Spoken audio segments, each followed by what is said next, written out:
বিল্লাহি মিনাশ শাইতানির রাজিম বিসমিল্লাহির রহমানির রহিম। কেমন আছো? শোনো, রাজনীতি তুমি যে লোক পছন্দ করো, যে মানুষকে পছন্দ করো, দুইটা জিনিস আছে। দলকেও তুমি পছন্দ করতে পারো, ব্যক্তি বিশেষকে পছন্দ করতে পারো। সবচেয়ে দলের আদর্শ উদ্দেশ্য যেটা ভালো, যেটা তুমি ভালো মনে করো সেটা তুমি অন্তর্ভুক্ত করতে। দল করতে কাউকে নিষেধ নেই, দল করার অধিকার সবার আছে। পদ পদবীর চিন্তা ভাবনা না করে আগে সংগঠন তৈরি করো, নিজেকে প্রস্তুত করো, দল তোমাকে খুঁজে পাইবে। নিয়ম দলকে ভাড়াভাড়ি করে, পদকে ভাড়াভাড়ি করে নিজের ভিতরে বিভেদ তৈরি করা, এটা কোনো অবস্থাতে পারবে না, ঠিক না? ঠিক আছে, তুমি পিছনের সারিতে বসছো না, আজকে তোমার কাজকর্ম যদি ভালো থাকে, দল যদি মনে করো যে লোকটা আমার প্রয়োজন, তোমার অটোমেটিক কামে নিয়ে আসবে, কোনো কিছু করার দরকার নেই। আর সবশেষ কথা হচ্ছে, মনিরুল চৌধুরী যদি আমরা তাকে নির্বাচিত করতে না পারি, তো এটি গত 18 বছরের সমস্ত কিছু আমাদের বিফলে যাবে। আর উনি কোনো অবস্থাতেই দুর্বল না, উনি 3 সংসদ সদস্য প্লাস বেগম জিয়ার উপদেষ্টা, যেহেতু ওনার কোনো ত্রুটি নেই। বর্তমান সারা বাংলাদেশের রাজনীতিবিদদের ভিতরে মনির ভাই প্রথম সারিতে আছে। সেহেতু সবার জন্য বলছি, আজকে যারা আমার সামনে বসে আছে, তোমরা আমার বাসায়, আমি যেখানে তারা কথা বলতেছি তোমরা এখানে, এর জন্য ধৈর্য ধরতে হবে, লেখাপড়া করতে হবে, রাজনীতি সম্পর্কে জানতে হবে, নেতাদেরকে চিনতে হবে। সবচেয়ে আরেকটা জিনিস হচ্ছে, তোমাকে সময় মেনটেন সেই না কমান্ড মানতে হবে। অর্থাৎ যেভাবে যে সিনিয়র সামনে আসছে তাকে যদি তুমি শ্রদ্ধা না করো, সম্মান না করো, তাহলে আগামী দিন যখন তুমি আমার জায়গায় আসবে তোমার কেউ সম্মান করবে। কথা হচ্ছে, যে দেশে গুণীকে সম্মান করা হয়, গুণীকে ইজ্জত দেওয়া হয়, সে দেশেই গুণী জন্ম। আমাদের ভিতরে এই বৈষম্য যেন না থাকে, হিংসা যেন না থাকে।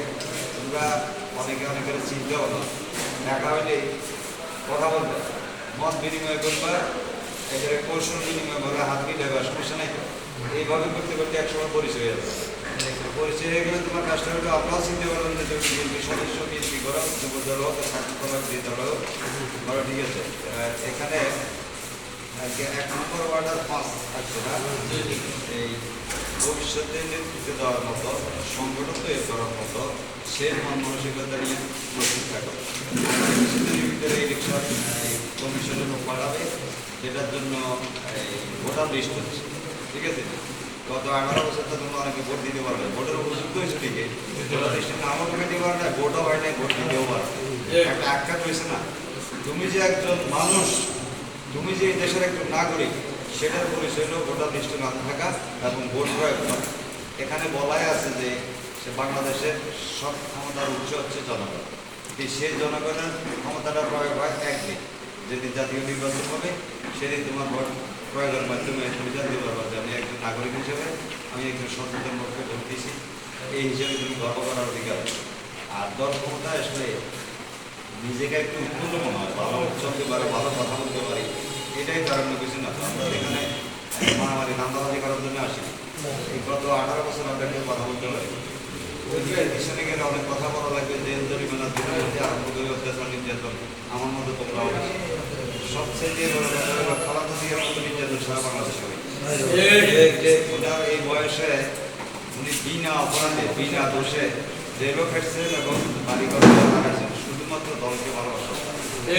ওনার চিকিৎসার জন্য বারবার ওনাকে সুযোগ দেওয়া হতো বিদেশ যাওয়ার জন্য। উনি বলছেন যে আমি এই দেশে চিকিৎসা নেব, উনি এই দেশে চিকিৎসা নেবো, ওনার বাইরে করার ঠিকানা নেই, বিদেশে রাজনীতি হাসিনা উনি চলে গেছে। তারপরে শেষ ফিনিশিংয়ে আইসা ছাত্র ভাইরা যে কাজটা করছে অসম্ভব, এক সম্ভব।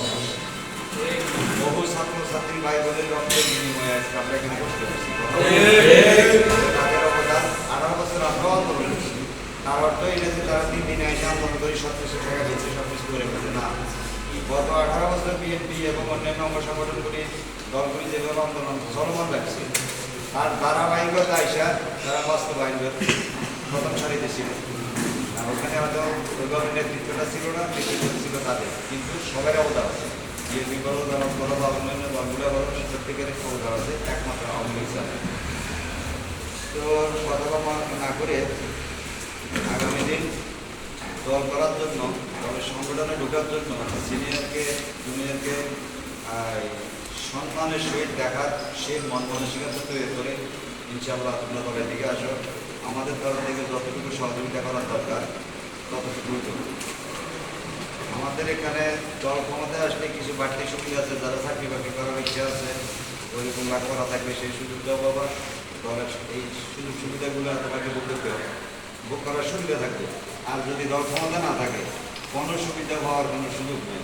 গত 18 বছরে চাল ডাল হইতে আরম্ভ করে চাকরি বাকরি এক দলীয় এক প্রক্রিয়া হয়েছে, এটা তো সে ভবিষ্যতে ওই প্রস্তুত হোক।